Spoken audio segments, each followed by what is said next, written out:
Hi, good afternoon mga mare. At ayan nga, natapos na ang pananghalian nila. So ngayon it's time for me naman to cook their dinner.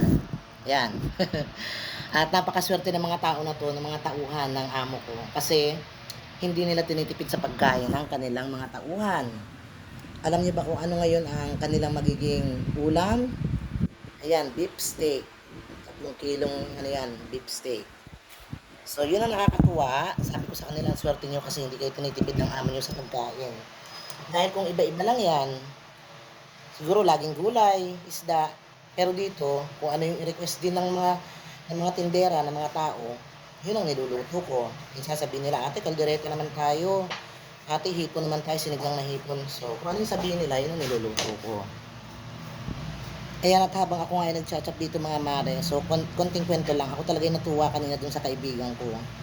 Kasi yung ipinost ko kanina na video, hindi ko alam na may ads din siya. So isip ko nga, sabi ko, baka yung isa ko lang talaga yung may ads, yung kumakanta ako. Pero meron din siyang ads, kasi sa akin hindi siya lumalabas yung ads na yun. Nung pinanood ko siya eh. So wala siyang ads. At sinubukan ko mag-live ngayon habang nagluluto sana ako naka-live, and then kung sinong gustong umakyat, paakyatin ko, tapos kwentuhan tayo habang nagluluto ako. Dahil alam niyo naman yung beef steak, palalambutin pa natin yan. So magkakaroon ako ng time para makipagkwentuhan.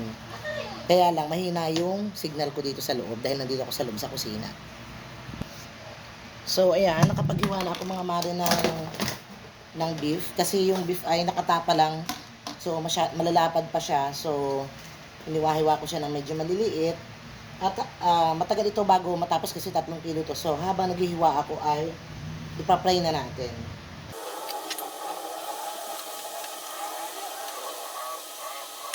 Mga mare,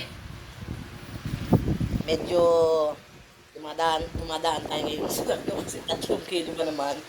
So pinapray natin ng konti lang, slight, bago natin design sa sibuyas.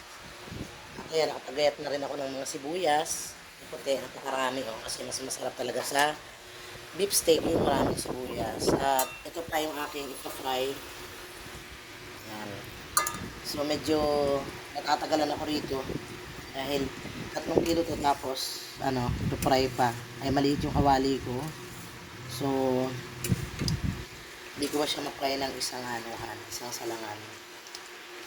Ayan.